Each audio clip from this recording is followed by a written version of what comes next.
You can share a dream with your friends, and this is how. Hi, friend. Let me save you some time and cut through the bullshit she's trying to share in that video. My name's Jesse Lyon, a licensed counselor, and this is how your dreams actually work.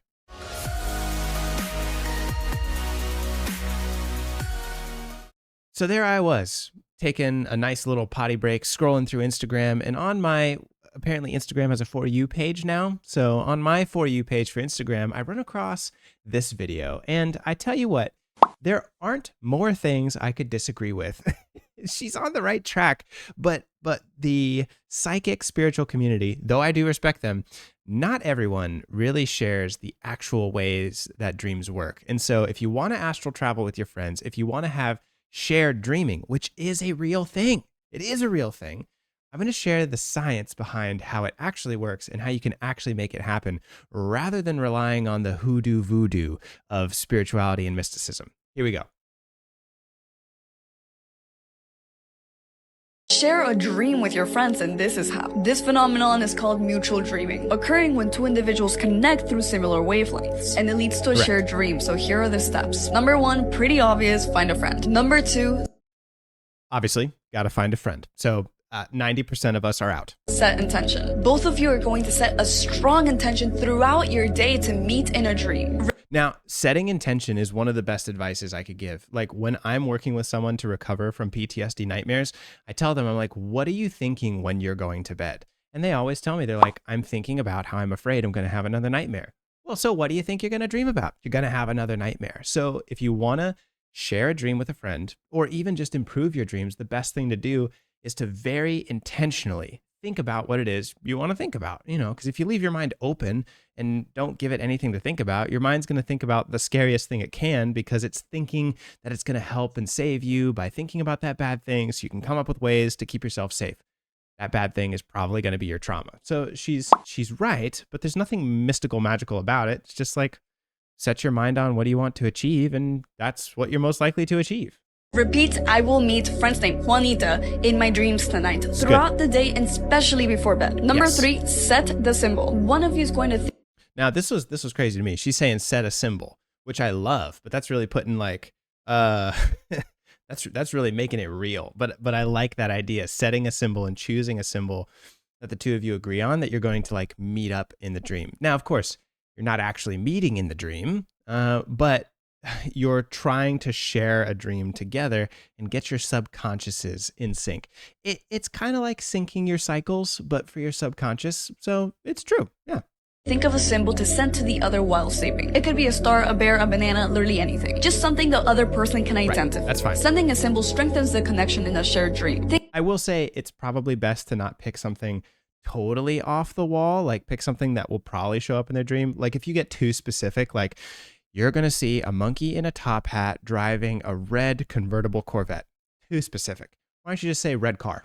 Red car's good, especially because the more specific you get, you're activating your thinking part of the brain. We want to use the emotional part of the brain. So choose an emotional symbol, something that is detailed, bland, but emotionally significant. So be like, I'm going to see a kind old woman, right? Something like that would be really, really good. Or a banana, like something simple like that is good too. Also, notice the little plug here. I love that. Good for her. But instead of using Circle 77, why don't you take a moment and subscribe to Lyon Mental Health down below and get actual psychology information instead of relying on everybody else's spiritual whims, huh? I'm just saying, help spread the word.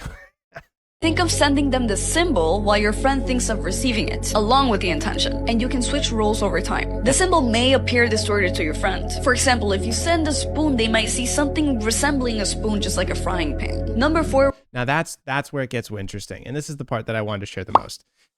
This is what always happens with the spiritual community.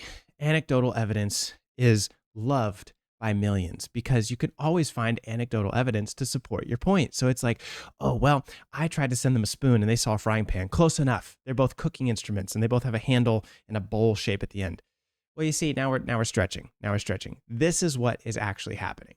When you are thinking about these things, when you're setting intention with your friend, you're getting your subconsciouses in sync. You're talking a lot, you're texting a lot, you're communicating about the symbol the next morning. And so what your unconscious mind is actually doing is it's picking up on the pattern of your friend.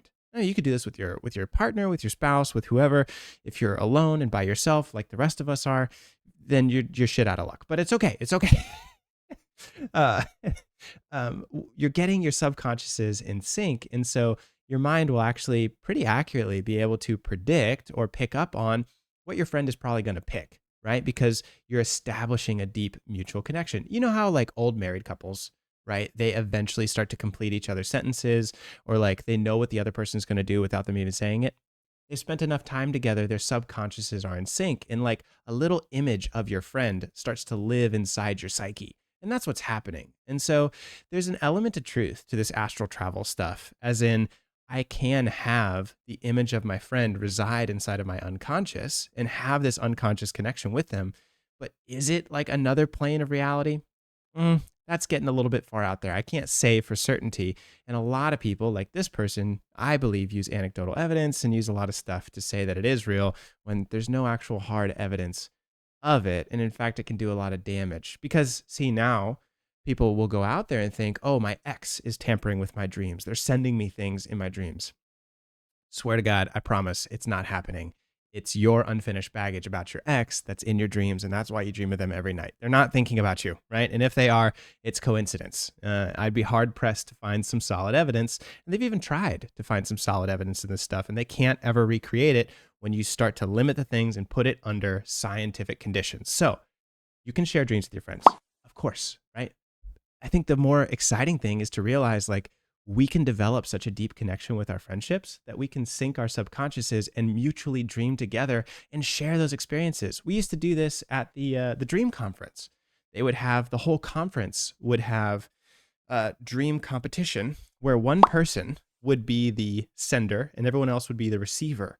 And everyone would write down what they saw in their dream, and they'd see who saw most accurately what the sender was trying to share. And the reason this worked is because we're all in the same conference. We're all digesting the same information together. And so our subconsciouses are syncing up. We've got this little group thing going on. It was cool that people would pretty closely predict what the sender was trying to send in the dream. And so it's really fun. It's really cool stuff. But let's be real and scientific about it. I just feel like it's more impactful when we're real and scientific about it, not using spiritual anecdotal evidence. Review the dreams with each other the next day. And number 5, keep trying. Consistency is key in this, so don't give up. Of course, because the more that you're consistent, the more that your unconsciouses can sync, you get into a subconscious relationship. To learn more about the supernatural... Hey, that is the end of that video. There's one more that I'm gonna share with you guys, but I'm gonna save it for the next video. The next one, a little teaser here, how to use the ego to manifest in your dreams. But we'll save that for the next video. Until then, let me know what you think. Would you try this with a friend? Have you tried it before? Do you agree with me? Disagree? Leave it in the comments below. I'll be there checking your comments, and I'll see you in the next video. Until then, bye.